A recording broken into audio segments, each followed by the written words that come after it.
आप देखिए कि 12th करते ही बच्चों के तो क्या लाइन चूज करेगा। सोशल विड्रॉल मीन्स वो स्कूल जाने में कतरा रहा है, कुछ खाना नहीं खा रहा, वो पेरेंट्स से कह रहा है मेरे से बात मत करो अभी आप। तो लड़कों को रोना अलाउड? हाँ जी, लड़कों को रोना अलाउड। बच्चा स्विट्जरलैंड में था और अच्छा खासा कमा रहा था, उसने सुसाइड कर लिया। पेरेंट्स कह रहे कैसे कर लिया, हमें तो पता ही नहीं चला, वो तो बड़ा खुश था ना। उसने बहुत सिग्नल्स दिए होंगे, वो कैच नहीं कर पाए। आप ये सोचिए कि उन्होंने इतना तक कर लग गई थी कि अपने हस्बैंड को उन्होंने घर से बाहर निकाल दिया। जितने कम हमारे ये गैजेट्स थे उतने हेल्दी हम जा रहे थे। लेकिन अब बात तो वही आती है ना, बच्चे फ़ोन कैसे छोड़ेंगे। कि जो सेलिब्रिटीज़ हैं या सोशल मीडिया इन्फ्लुएंसर्स हैं, इनमें सुसाइड के केस बहुत ज़्यादा बढ़ रहे हैं, तो इसका कोई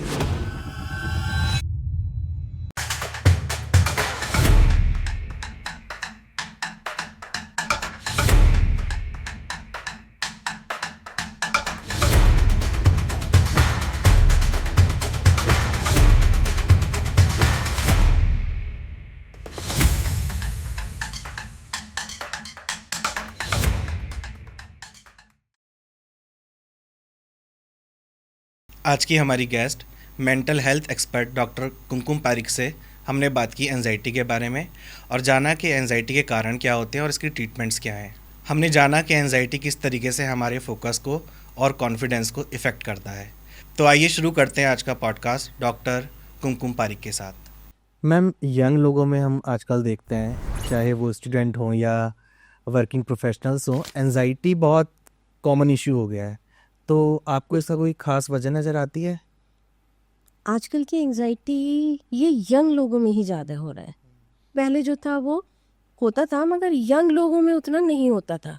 हम अपने घरों में, अपने आसपास, अपने अड़ोस पड़ोस में देखते थे, तो हमारे आसपास के थोड़े से और बुजुर्ग और थोड़े ज़्यादा एज के लोग जो थे उनमें होता था। अब यंग लोगों में आप कह सकते हैं कि 15 टीन्स तक से शुरू हो रहा है। शायद आपने ऑब्जर्व ना करा हो, मैं कर रही हूँ कि यंग से अगर आपका मतलब 15, 16, 17 से है तो ये वहाँ से शुरू हो रहा है। इसके तो बहुत सारे कारण हैं। अगर आप कहें तो मैं सारे कारणों के बारे में जी थोड़ा थोड़ा सा बता दूँ, क्योंकि बताइए। हमें अवेयर होना बहुत ज़रूरी है। मैं सबके साथ कहती हूँ, मैं सबसे बड़ा मेरा जो कंसर्न है वो यंग लोगों में एंजाइटी है। क्योंकि जितने भी हमारी समस्याएं हैं, जितनी भी सारी समस्याएं, चाहे वो हमारी पर्सनल समस्याएं हो, चाहे वो हमारी प्रोफेशनल समस्याएं हो, चाहे वो हमारी फैमिली की समस्याएं हो, सभी का रूट मेरी नज़र में एंजाइटी ही है।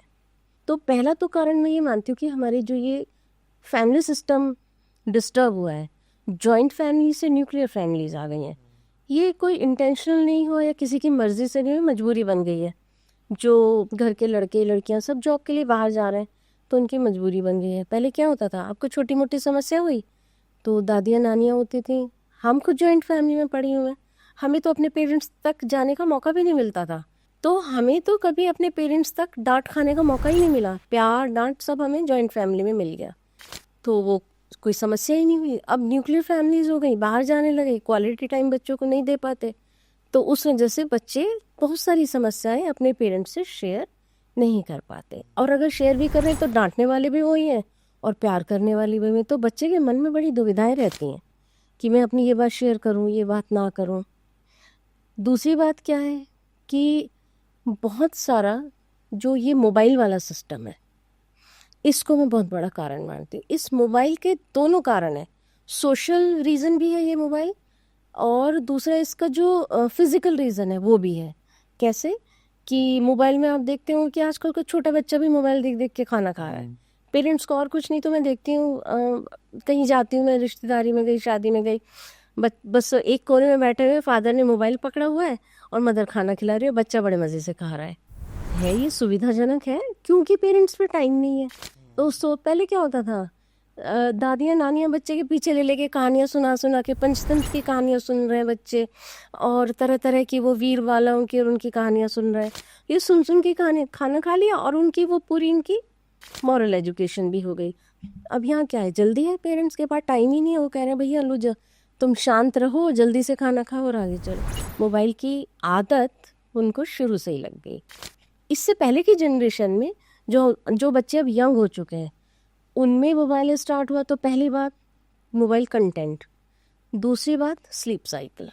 जो उससे रेज निकलती हैं वो इतनी, अगर आपने टाइमली अपना मोबाइल बंद कर दिया 9 बजे 10 बजे तक डिनर करने के बाद तो इट्स ओके, लेकिन उससे निकलती हुई ब्लू रेज वो आपके पूरे मस्तिष्क पर असर डालती हैं, फिर वो जो पूरा आपका स्लीप साइकिल है, रिदम्स, वो आपकी पूरी फ़र्क हो जाती हैं।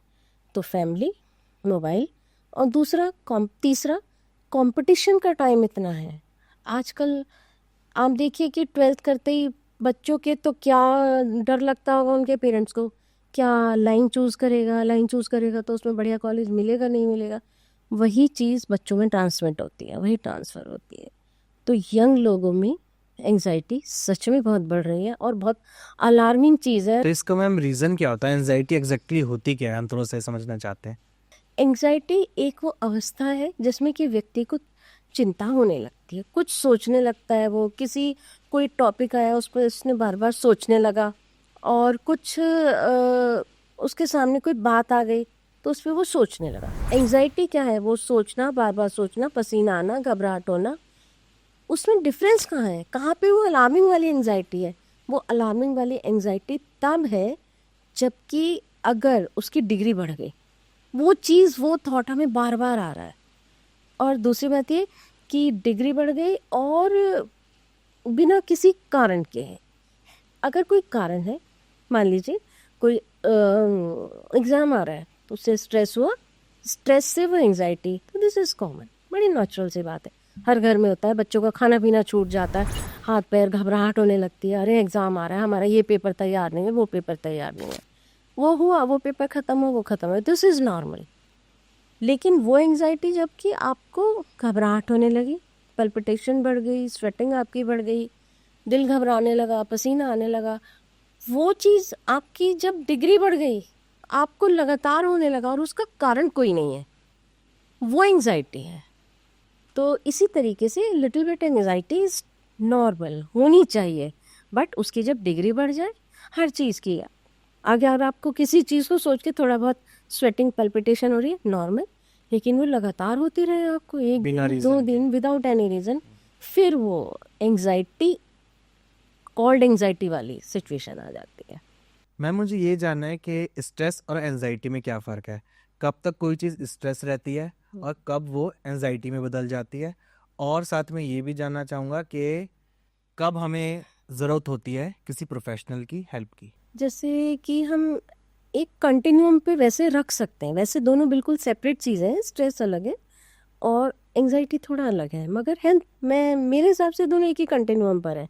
पहले स्ट्रेस है, फिर एंजाइटी है।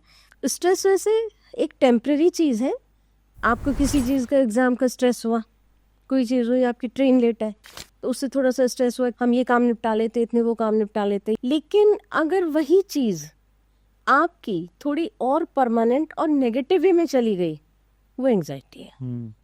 स्ट्रेस का कोई कारण है, एंजाइटी का कोई कारण नहीं है। स्ट्रेस आपका पॉजिटिव और नेगेटिव भी हो सकता है, लेकिन जो आपकी एंजाइटी है वो आपको हमेशा नेगेटिव ले नेगेटिव जाए, हमेशा। स्ट्रेस के बारे में मैं थोड़ा सा बताना चाहूँ कि स्ट्रेस पॉजिटिव कैसे है और नेगेटिव कैसे है। Positive you stress, negative stress is distress, okay. है ना। यू स्ट्रेस मतलब कि पॉजिटिव, जैसे कि शादियाँ होती हैं, लड़की एक घर से दूसरे घर में जाती है, थोड़ा सा स्ट्रेस होता है, but that is positive, ultimately वो वहाँ पे एडजस्ट हो जाती है, वो स्ट्रेस लेती भी है। या आप किसी नए जॉब में जाते हैं, या लड़का आर्मी में जा रहा है तो वो स्ट्रेस तो ले ही रहा है ना, बट दैट इज़ पॉजिटिव, और जो उसके डेवलपमेंट के लिए जा रहा है दैट इज़ यू स्ट्रेस। और डिस्ट्रेस नेचुरली नेगेटिव है, कहीं किसी का कुछ एक्सीडेंट हो गया या कुछ हो गया तो वो स्ट्रेस, दैट इज़ नेगेटिव। तो ये स्ट्रेस पॉजिटिव और नेगेटिव है, और एंजाइटी जो है दैट इज़ टोटली नेगेटिव, हर हालत में नेगेटिव है। और ये हमें कब पता चले कि वो लेवल उस पर आ गया कि हमें दूसरों से मदद लेने की ज़रूरत है? आज का जो भारतीय समाज है, बड़ा मुश्किल है ये पता करना कि भाई किस तरीके से किसी को पता चलेगा कि वो काउंसलर पे जाएगा, उसे बिल्कुल पता नहीं चलेगा। मैं फिर बोल रही हूँ कि हमारी जो दादियाँ, नानियाँ, बुआएँ, ताइयाँ, चाचियाँ जो होती थी, ये सबसे बड़े काउंसलर्स हुआ करते थे, तो वहाँ ज़रूरत ही नहीं पड़ती थी। ये काउंसलिंग का जो पूरा कॉन्सेप्ट था, ये बाहर का कॉन्सेप्ट था। अब लोगों को एंजाइटी हो जाती है तो पहले तो फैमिली निपटा देती थी उस किस्से को, अब लेकिन अब ये भी है कि थोड़ा सा चेंज आया है, इतने अवेयरनेस लोगों में फैल गई है कि उन्हें लगता है कि हाँ हम जा सकते हैं। अब छोटी छोटी चीज़ के लोग डॉक्टरों पर जाने लगे हैं। तो कब पता चले, तो बहुत समय तक तो पता नहीं चलेगा। टीनेजर्स जो हैं जब तक उन्हें मोबाइल देखते रहेंगे थोड़ा उन्हें लगेगा अरे ये शायद हम लेट सोए, हमने खाना पीना गलत खा लिया उसकी वजह से, तो उन्हें थोड़ा लेट पता चलेगा और वो काउंसलर्स के पास जाने, काउंसलर में साइकियाट्रिस्ट के पास या काउंसलर के पास जाने में अभी उतना कंफर्टेबल नहीं है। तो इसके बारे में मेरा ये मानना है कि फैमिली को, पेरेंट्स को देखना पड़ेगा कि वो अपने बच्चे को लेके जाए। कब जाए? सबसे पहला सिम्टम उसमें आएगा विड्रॉल का। जब आपका बच्चा या खुद, अगर आजकल के बच्चे खुद के बारे में भी अवेयर हैं, जब अगर कोई विड्रॉल है, सोशल विड्रॉल मीन्स वो स्कूल जाने में कतरा रहा है, वो कुछ खाना नहीं खा रहा, वो पेरेंट्स से कह रहा है मेरे से बात मत करो अभी आप, मैं अभी थोड़ी देर बात करूँगा, मेरा मूड नहीं है। ये छोटे छोटे ही आपके अलार्म्स हैं, चाहे वो खुद के लिए, बच्चों को भी नहीं पता तो उन्हें भी मैं कह रही हूँ कि उन्हें लगता है अरे शायद कुछ रात गलत खा लिया होगा, गैस बन गई या नहीं नींद लेट आई, नहीं, ये सब अलार्म्स हैं पेरेंट्स के लिए भी और बच्चे के लिए भी। आप चेत जाइए, जाग जाइए। देखना ये है कि वो किस स्टेज पर है। कई बार मैं बहुत केसेस पढ़ती हूँ कि बच्चा स्विट्ज़रलैंड में था और अच्छा खासा कमा रहा था, उसने सुसाइड कर लिया। पेरेंट्स कह रहे कैसे कर लिया, हमें तो पता ही नहीं चला, वो तो बड़ा खुश था। ना खुश था, उसने बहुत सिग्नल्स दिए होंगे, वो कैच नहीं कर पाए। तो सबसे पहला सिग्नल विड्रॉल है। जहाँ विड्रॉल दिख रहा है बच्चे का, वो छोटा है, मैं तो कह रही हूँ 15-16 साल के बच्चों में आने लगता है, तो आप वो देखिए कि कहाँ तक वो मना कर रहा है, क्यों मना कर रहा है। अगर आप साइकोलॉजी पढ़ेंगे तो साइकोलॉजिस्ट तो एक एक बात के ब्लॉकेज पे कि कहाँ व्यक्ति ने पॉज दिया है उस पर भी अटकते हैं। तो वो तो हमारे घर के बच्चे हैं, हमने तो उन्हें बचपन से देखा होता है, तो क्यों नहीं हम उनके एक छोटे छोटे बिहेवियर पे निगाह रखते हैं। बस निगाह रखें, हमें पता लग जाएगा। आजकल मैम ये भी देखने में आ रहा है कि जो सेलिब्रिटीज़ हैं या सोशल मीडिया इन्फ्लुएंसर्स हैं, इनमें सुसाइड के केस बहुत ज़्यादा बढ़ रहे हैं, तो इसका कोई रीज़न आप देखते हैं? बहुत ज़्यादा वो लोग प्रेशर ले रहे हैं इस चीज़ को, बहुत ज़्यादा केसेस बढ़ रहे हैं आजकल। बच्चा जो है, ये चीज़ घर परिवार में तो नहीं है ज़्यादा। मैं ये कहूँ, आपने सही कहा कि ये चीज़ सेलिब्रिटीज़ में और इन्फ्लुएंसर्स में ही है। मैं जब भी कोई बात करती हूँ मुझे थोड़ा पिक्चरों के जो है एग्जांपल्स देने का शौक़ है। अनन्या पांडे की 2-4 पिक्चरें आई हैं, मैं उनके नाम भूल रही हूँ, 2-4 पिक्चर आई हैं, उसमें उन्होंने बहुत अच्छे से कंटेंट जो है उस मूवी का बहुत अच्छा है कि उनके लाइक्स बढ़ गए, उनके फॉलोअर्स बढ़ गए, तो वो बहुत खुश है। और उसमें वह AI भी काम कर रहा है उनका फ़ोन में और उनके उसमें, और जहाँ उनके डिसलाइक्स बढ़े या उनके फॉलोअर्स घटे, तो वहाँ पे वो बहुत ज़्यादा उनकी पर्सनैलिटी में चेंज आया। तो ये वहाँ पे तो सिंपल प्रेशर गेम है कि कितने लाइक्स है, कितने डिसलाइक्स है, और वो उससे अफेक्टेड हो रहा है क्योंकि एक आर्टिफिशियल जो है उन्होंने अपने आसपास एक वो क्रिएट कर लिया है एनवायरनमेंट, एटमॉस्फेयर उन्होंने एक आर्टिफिशियल बना लिया है। सुपरफिशियल उसमें चल रहे हैं वो लोग, वो उस चीज़ की गहराई तक नहीं जा रहे हैं कि लाइफ क्या है।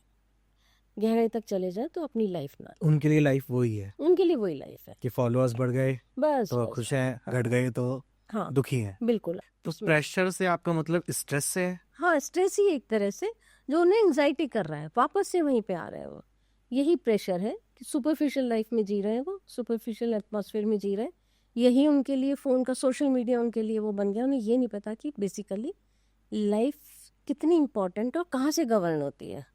इससे गवर्न नहीं होती जो आपके बाहर है, जो आपके घर के और जो आपका अंदर का, उससे गवर्न होती है लाइफ। ये मैम एंजाइटी के ट्रीटमेंट क्या क्या है? क्या मेडिकेशन ट्रीटमेंट है या काउंसलिंग ट्रीटमेंट है या दोनों लेनी पड़ती हैं, या कई बार ऐसे ही ठीक हो जाती है? एंग्जाइटी अगर टेम्परेरी है तो ऐसे ही ठीक हो जाएगी, और अगर एंग्जाइटी आपकी थोड़ी भी परमानेंट है या फिजिकल एंग्जाइटी है, उसके लिए आपको एफर्ट करने पड़ेंगे। मैं ट्रीटमेंट की बात नहीं कर रही, मैं एफर्ट की बात कर रही हूँ।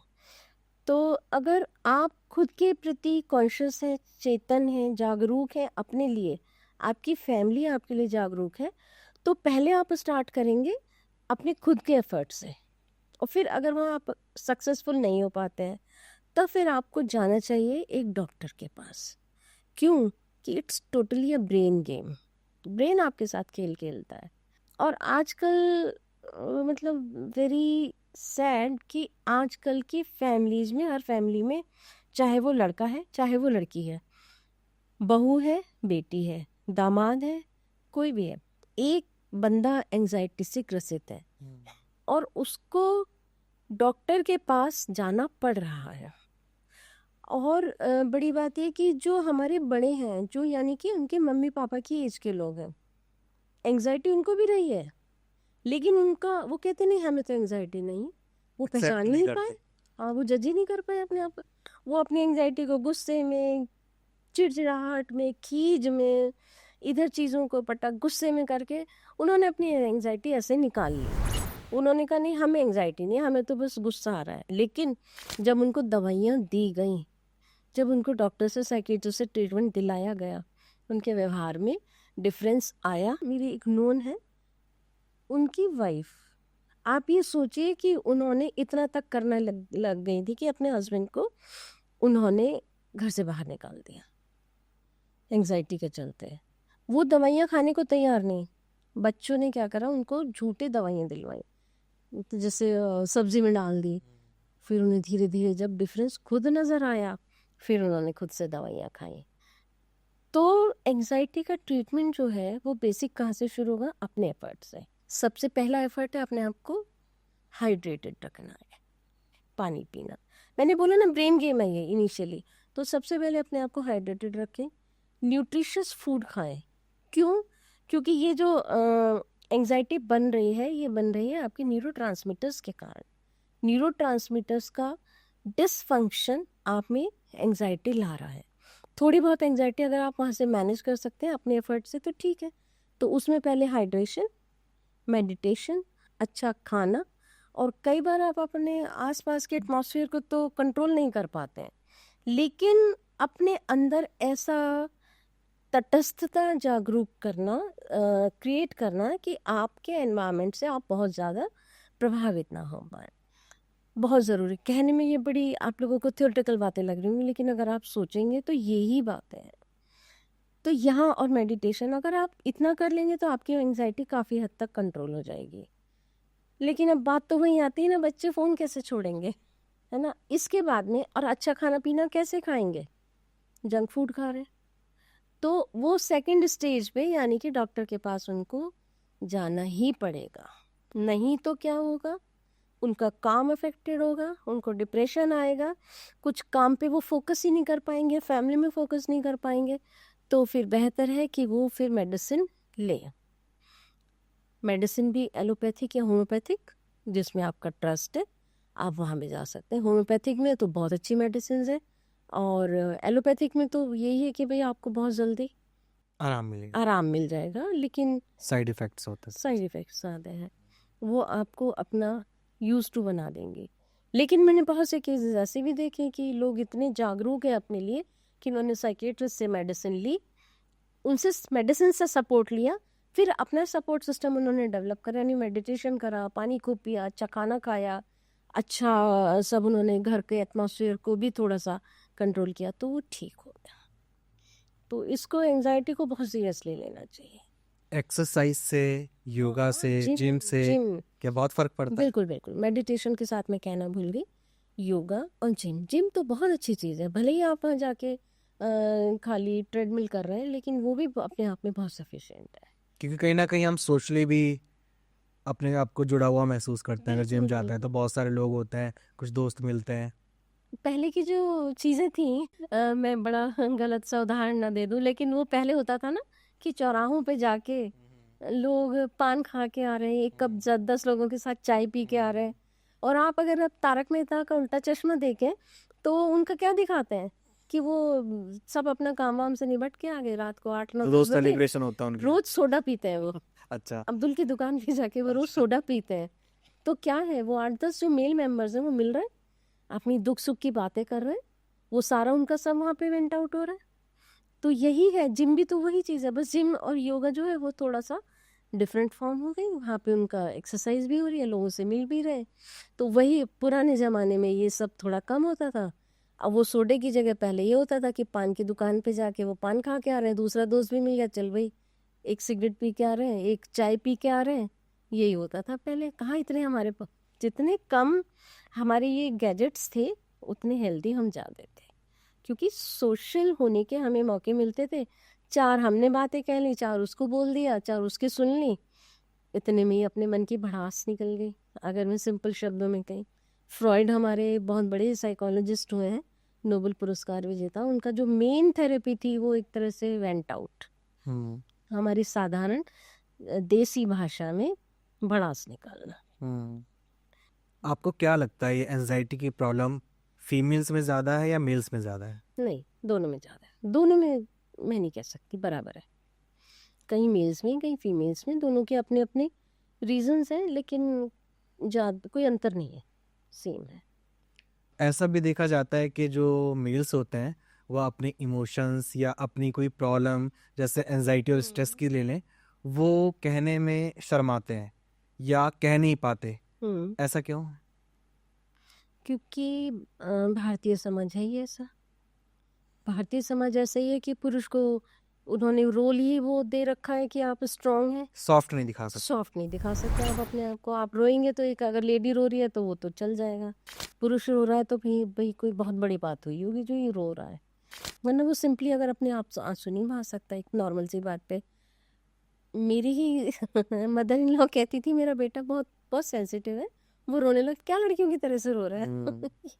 ये लड़कियों की तरह से रोना नहीं है। तो लड़कों को रोना अलाउड नहीं है। हाँ जी, ये लड़कों को रोना अलाउड नहीं है, ऐसा नहीं है, बिल्कुल नहीं। ये जो एंजाइटी होती है इसका लोग ट्रीटमेंट लेते हैं, तो क्या कुछ टाइम ट्रीटमेंट लेने के बाद एंजाइटी से निजात मिल जाती है या फिर इसका जो ट्रीटमेंट है कंटिन्यू रखना पड़ता है? एंजाइटी का ट्रीटमेंट लेना है, और एंजाइटी के ट्रीटमेंट के साथ साथ जैसे मैंने बोला, अगर आपने सेल्फ एफर्ट्स करे, है ना, जैसे क्या होता है कि हमें बुखार होता है, हम उसमें बदपरहेज़ी करते रहेंगे, है ना, तो हम ठीक नहीं होने वाले। वो बुखार, वो दवाइयाँ जो है 5 दिन की जगह 10 दिन चलेंगी, है ना। ऐसे ही एंजाइटी के साथ है, उसके साथ आपको अपने परहेज़ रखने हैं। यहाँ परहेज़ ये नहीं है कि हमें किसी से बच के रहना है, वो तो हम कर ही नहीं सकते, वो तो अनअवॉइडेबल सिचुएशन हो जाते हैं। परहेज़ नहीं रखना, हमें अपने एफर्ट्स साथ साथ करने, जैसे तो उस तरीके से अगर हम करेंगे तो निजात मिल जाएगी। और अगर हम सिर्फ दवाइयों के भरोसे रहेंगे और चीज़ें हम करते रहेंगे तो निजात नहीं मिलेगी। अब अपने एफर्ट्स में क्या चीज़ें हैं? अपने एफर्ट्स में है वही चीज़ें, पानी पीते रहना, मेडिटेशन, योगा, जिम करते रहना, यानी कि कोई एक्सरसाइज। आप वॉक भी कर सकते हो, आप रनिंग भी कर सकते हो, सिंपल। नहीं आपको मेडिटेशन में जाना, भाई नहीं होती पर्सनैलिटीज़ मेडिटेशन वाली, बहुत सारे लोग होते हैं कि मेडिटेट नहीं कर पाते, उनको 2 दिन अभी जो ये कोई कोर्स हो रहा होता है उसमें 5 मिनट के लिए उनको सिंपल कह दो, वो नहीं कर सकते। तो पर्सनैलिटीज़ है, मेडिटेशन नहीं फोकस कर पाते, तो उसमें कोई बात नहीं। आपको फिजिकल एक्सरसाइज, वॉकिंग कर लो, मॉर्निंग नहीं कर सकते तो इवनिंग वॉक कर लो, रनिंग कर लो, जिम कर लो, योगा कर लो। तो ये पार्ट हो गया आपका। तीसरा पार्ट है आपका खाना, अच्छा खाना। खाना यानी जंक फूड ना खाएं, सिंपल नॉर्मल, ऐसा कुछ नहीं कि भाई एंजाइटी के लिए कुछ स्पेशल फूड बनाए, कुछ नहीं बनाए। यहाँ ये बात मैं अपनी तरफ से बताना चाहूँगी कि एंजाइटी में बहुत बड़ा रोल आपका जो है वो न्यूरोट्रांसमीटर्स का है। हमारे बहुत सारे जो डिसऑर्डर्स हैं, साइकोलॉजिकल डिसऑर्डर्स जो हैं, उनका बहुत बड़ा कारण वो न्यूरोट्रांसमीटर्स ही है। तो वो न्यूरोट्रांसमीटर्स बनते कहाँ से हैं? पुरानी कहावतों में भी हमारी जो बड़े लोग होते थे वो बड़ी अच्छी बातें बोल जाते, कहते ना, जैसा खाओगे वैसा सोचोगे। वो उसकी जड़ कहाँ पर है? जो हमारे न्यूरॉन्स हैं, वो जो फूड से हमारे न्यूट्रिएंट्स लेते हैं, वही न्यूट्रिएंट्स जो है वो हमारे कन्वर्ट होते हैं न्यूरोट्रांसमीटर में। हमारी बॉडी पे तो आते ही हैं कि भाई हमने लगातार आम खाया, चेहरे पे दाने हो गए, है ना, लेकिन अगर हमने ऐसा उल्टा सीधा कोई फूड खाया तो जाके वो हमारे न्यूरोट्रांसमीटर्स में कन्वर्ट होगा। अगर हमने अच्छा नहीं खाया तो न्यूरोट्रांसमीटर्स का हाइपर फंक्शन होगा या हाइपर फंक्शन होगा, उसमें यानी वो डिस्टर्ब हो जाएंगे। तो एंग्जाइटी में बहुत बड़ा खेल जो है, गेम जो है, रोल जो है वो न्यूरोट्रांसमीटर्स का। ये मैं फोकस देना चाह रही हूँ अपने इस कॉन्वर्सेशन में कि ज़रूर इस बात का ध्यान रखें। तो अगर वो टेम्परेरी एंजाइटी है तो आपके सेल्फ हेल्प से अगर वो ठीक हो गई, बहुत अच्छी बात है। नहीं हुई तो आपको डॉक्टर के पास जाना चाहिए और उन चीज़ों के साथ अपनी करें, अपने एफर्ट्स डालें, तो आपका एंजाइटी से पूरी छुट्टी मिल जाएगी। मतलब दवाइयाँ बंद करके ही उसके बाद बिल्कुल हम फ्री रह सकते हैं। फ्री रह सकते हैं। हम मैम सिम्टम्स की बात कर रहे थे, हम्म। तो हमें खुद से कैसे पता लगे कि हम एंजाइटी के शिकार हैं? सबसे पहले तो आपकी पल्स बढ़ जाएगी। अगर हम फिजिकल बात करें, पहले फिजिकल सिम्टम्स की बात करें, सबसे पहले आपकी पल्स बढ़ेगी। पल्स के बारे में व्यक्ति को या बच्चे को या किसी को भी खुद ही पता चलेगा, वो खुद ही कहेगा कि भाई मेरी पल्स बढ़ रही है। जिसे घबराहट कहते हैं। घबराहट कहते हैं। हार्ट बीट बढ़ेगी सबसे पहले उसकी। हार्ट बीट के और भी बहुत से कारण हो सकते हैं, लेकिन ये मेजर कारण है। सबसे पहले उसकी घबराहट बढ़ेगी, हार्ट बीट बढ़ेगी और वो पसीने आने लगेंगे उसको बैठे बैठे। और वो साइकोलॉजिकल सिम्टम्स में वो जरा जरा सी बात पे चिड़चिड़ा जाएगा। बिहेवियरल सिम्टम्स उसके कि वो जरा जरा सी बात पे चिड़चिड़ाने लगेगा या जवाब ही नहीं देगा, गुस्सा करेगा, चिड़चिड़ाएगा या फिर जवाब ही नहीं देगा। मैं फिर से बोल रही हूँ, बार बार बोल रही हूँ कि पेरेंट्स को बहुत ज़रूरत है, या भाई बहन है साथ में। अगर पेरेंट्स नहीं ध्यान दे रहे तो भाई बहन तो उन्हीं की एज के हैं, वो तो अवेयर हो सकते हैं। भाई बहनों को ध्यान देना चाहिए। तो फिजिकल सिम्टम्स, घबराहट हो रही है, पसीना आ रहा है, और सबसे बड़ा कि उनका पैल्पिटेशन बढ़ रही है, हार्ट बीट बढ़ रही है। आजकल तो पल्सोमीटर बहुत आ रहा है घर में सबके को, जब से कोविड हुआ है सबके रहने लगे। तो जरा सा भी नॉर्म्स को एक्सीड करे तो पल्स पे ध्यान दे लेना चाहिए नहीं। और बिहेवियरल में ये है कि वो चिड़चिड़ाएंगे जरा जैसी बात पे, या फिर उनके वो चुप हो जाएंगे। वो भी पेरेंट्स को ध्यान में देना चाहिए कि भाई क्यों, पहले तो अच्छा सा हंसता बोलता था, अब क्यों चुप हो गया। या जरा सी बात पे भाई उसे स्कूल नहीं जाना बच्चे को, मैं तो कह रही हूँ ना 15-16 साल से होता है, भाई क्यों नहीं जाना, क्या बात है ऐसी हो गई। और फिर उनके साइकोलॉजिकल सिम्टम्स भी होंगे। साइकोलॉजिकल सिम्टम्स हैं वो कोई नहीं बताएगा। ये तो हमें एक दफ़े को कोई बोल भी देगा अनजाने में, भाई मुझे घबराहट हो रही है, या उसका चिड़चिड़ापन, गुस्सा होना दिख जाएगा। जो साइकोलॉजिकल सिम्टम क्या है, वो एक बात को लेके ओवर थिंकिंग शुरू हो जाएगी। ज्यादातर लोग ओवर थिंकिंग करते हैं। ओवर थिंकिंग सबसे बड़ा उनमें है। किसी की बात का आपने जवाब नहीं दिया, तो उसकी जो ट्रेन ऑफ थॉट्स है ना, वो पता नहीं कहाँ कहाँ पहुंच जाएगी। वो क्या क्या नहीं सोच लेंगे कि मेरी बात का इसने क्यों नहीं जवाब दिया, मैंने कुछ ऐसा कह दिया। फिर आजकल ये तो मोबाइल बड़ा एंग्जाइटी का कारण बन गया है। आपका बच्चा दूर रह रहा है या बच्चा अपने पेरेंट्स से दूर रह रहा है, तो एक बार फ़ोन नहीं उठा, 2 बार फ़ोन नहीं उठा, तीसरी बार में तो उसको घबराहट हो जाएगी। उसके नेगेटिव थॉट्स, वो ओवर थिंकिंग शुरू हो जाएगी उसकी। तो ओवर थिंकिंग मेजर सिम्टम है। वो बताएगा नहीं खुद इंसान, लेकिन हमें उसे देख के जज करना है कि भाई ये क्या सोच रहा है। उसकी 1-2 बातों से, मैंने कहा ना, बहुत विजिलेंट होने की ज़रूरत है। मैम ये एंजाइटी एक ही टाइप की होती है या अलग अलग टाइप होता है एंजाइटी के भी? एंग्जाइटी के 4 प्रकार होते हैं, ओके। है ना। सबसे पहला तो जनरलाइज्ड एंग्जाइटी डिसऑर्डर। इनफैक्ट जो हम इतनी देर से बात कर रहे थे वो जनरलाइज्ड एंग्जाइटी डिसऑर्डर ही था। एंग्जाइटी को जब हम एंग्जाइटी डिसऑर्डर बोलते हैं, या हम जिसके बारे में बात कर रहे होते हैं, वो वही एंग्जाइटी है। वो हम शॉर्ट वाली एंग्जाइटी के बारे में तो बात ही नहीं कर रहे। तो अगर मैं छोटा सा एक और चीज़ बताना चाहूँ उसके बारे में, तो एंग्जाइटी के 2 प्रकार और भी इस तरह से माने जाते हैं, ट्रेट एंग्जाइटी और स्टेट एंग्जाइटी। अगर थ्योरेटिकल बात करें तो ट्रेट एंग्जाइटी यानी कि कुछ लोगों की वो ट्रेट में ही है, इनबिल्ट ही है। वो होते हैं कुछ लोग शुरू से ही ऐसे, जैसे मैंने कहा कि कुछ बच्चे जो सेंसिटिव होता है वो उनकी आगे चल के देखेगा, वो आपका वो एंग्जाइटी लेने वाले बनेंगे ही। मतलब ये कहीं ना कहीं जेनेटिक है। हाँ, जेनेटिक है। और एक होती है आपकी स्टेट एंग्जाइटी, वो टेम्परेरी फेज है, कोई रीज़न आया उसकी वजह से हुई और वो ख़त्म हो गई। मेन फोकस होना चाहिए ट्रेट एंग्जाइटी वाले लोगों पे।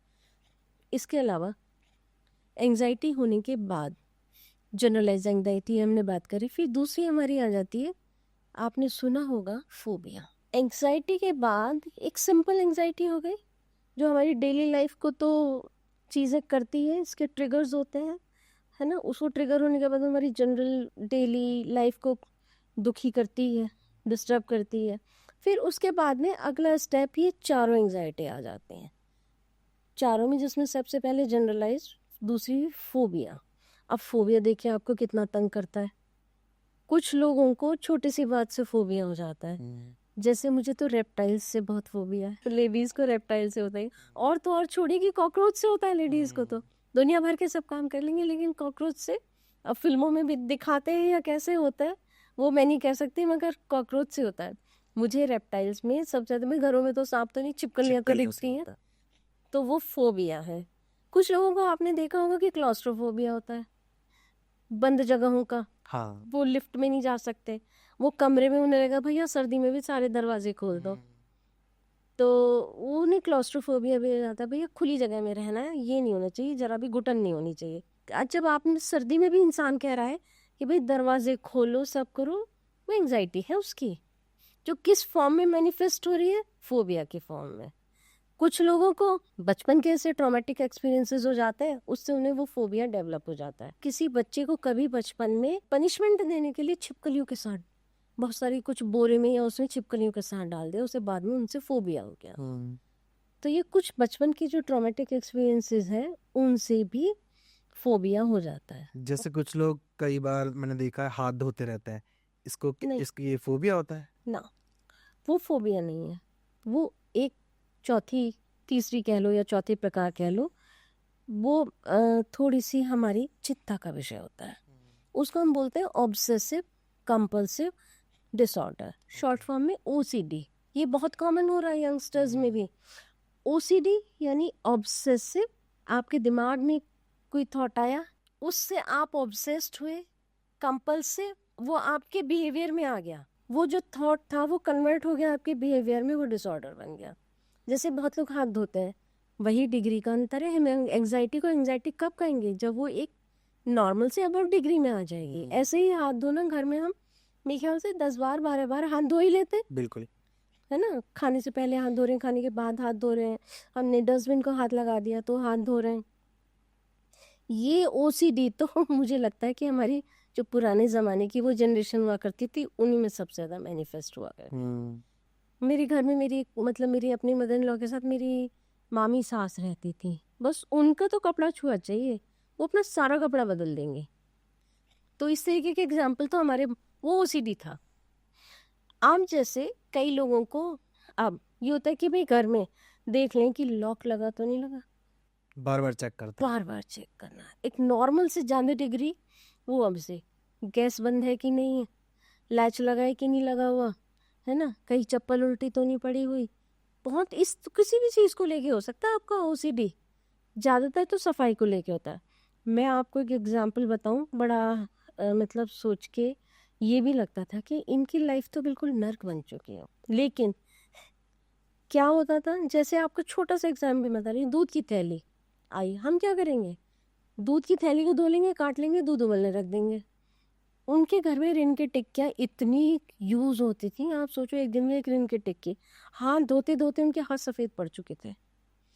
क्या करती थी वो, एक रिन की, उसका मैं आपको दूध की थैली का एग्जाम्पल बता, दूध की थैली आई, इन्होंने बंदे से कहा वहाँ रख दो, अपने हाथ रिन से धोए, फिर दूध की थैली को रिन से धोया, फिर उन्होंने अपने हाथ रिन से धोए, फिर उन्होंने दूध की जो थैली, जो बर्तन जिसमें उन्होंने दूध बॉयल करना था, उसको उन्होंने रिन से धोया, फिर उसे डाला, फिर अपने, समझ गए आप। अब आप सोचिए कि पूरे दिन में उनकी लाइफ कितनी नर्क बन चुकी होगी। लेकिन डॉक्टर के नहीं गए, वो उनकी डेथ हो गई, वो डॉक्टर के नहीं गए। ओसीडी का ट्रीटमेंट भी है, एंग्जाइटी है ना, ये तो एंग्जाइटी का मैनिफेस्टेशन है। 4 तरीके से हो रही है, वो डिपेंड करता है कि आपका किस तरीके से होती है। तो ओसीडी है, बहुत लोगों में है अभी भी। पुराने ज़माने में यही होता था, भाई तुमने छुआछूत के रूप में निकल जाते थे, और अब दूसरे तरीके से निकल रहे हैं, बार बार गाड़ी का दरवाज़ा चेक करेंगे। तो ये बहुत है, बहुत ध्यान है। और एक जो चौथी तरीके है, पोस्ट ट्रॉमेटिक स्ट्रेस डिसऑर्डर, वो तो ये है कि भाई कोई स्ट्रेस या कोई ट्रॉमा आया, स्ट्रेस, कोई बहुत मेजर स्ट्रेस आया या कोई ट्रॉमा लगा, तो पर्सन जो है, बंदा जो है, फिर वो एंजाइटी में चला जाता है। ये थोड़ा सा भी कम कॉमन है, लेकिन फोबिया और ओसीडी ये तो इतने बहुत कॉमन है। तो ओसीडी तो मुझे लगता है कि हम सब में कहीं ना कहीं थोड़ी बहुत तो होती है, क्योंकि कुछ चीज़ें ऐसी हैं जो हमें भी डिस्टर्ब करती हैं। हमें जैसे मैं अपनी disturb बताऊं, करती जैसे प्लेन पेपर होता है, हाँ जैसे डॉक्टर का प्रेस्क्रिप्शन एक एग्जांपल ले लेते हैं, अगर वो किसी ने फोल्ड कर दिया तो मुझे बेचैनी शुरू हो जाती है कि इसने फोल्ड क्यों कर दिया। बिल्कुल वही ऑब्सेसिव थॉट आपके दिमाग में आ रहा है। हम्म, आप कोशिश करते हैं सीधा हो जाए, सीधा रहे, हाँ कोई मुड़े ना आगे से अपने इसमें कोई रिंकल दिखना नहीं चाहिए। हाँ बिल्कुल बिल्कुल है, सब में है। बस वो चिंता का विषय कम है, जब उसके अब आप हर चीज को ऐसे हर करने चीज को ऐसे लगेंगे, करने लगे। है ना। अब आप देखिए ये क्यों आपको लग रहा है कि ये क्यों ओसीडी है। एक बार होता, दो बार होता तो ये ठीक चल जाता। अब आपको हर पेपर लगता होगा अभी मुड़ना नहीं चाहिए, ओसीडी है ये। बस ये कि अभी आप हमारे लिए वही इतना चिंता का विषय नहीं है, आप अपने लिए जागरूक हैं तो आप इसको ओवरकम कर लेंगे। लेकिन बात वहीं आ जाती है, जो जागरूक नहीं है उनके लिए बढ़ती चली जाएगी। अगर लोगों ने ये नहीं समझा कि ये डिसऑर्डर है, हमें इस पे काम करना है, हमें इस पे बात करनी है, हमें इस चीज़ पे इनकी हेल्प करनी है, तो वो बढ़ जाएगी, वो फिर वो उनके लिए बड़ी दुखदाई होगी। Thank you so much ma'am, आपसे बात करके बहुत अच्छा लगा और बहुत कुछ सीखा हमने। उम्मीद है कि जो व्यूअर्स हमें देखेंगे ऑनलाइन वो भी बहुत कुछ सीखेंगे। माय प्लेजर नितिन जी, मुझे भी खुद बात करके बहुत अच्छा लगा, क्योंकि मैं इस टॉपिक पे बात करना चाह रही थी। एंजाइटी ऐसा विषय है, most common, most ignored and most dangerous. तो मेरे पार्ट पे भी आपको थैंक यू सो मच कि आपने मुझे इस विषय पे बोलने का मौका दिया। Thank you.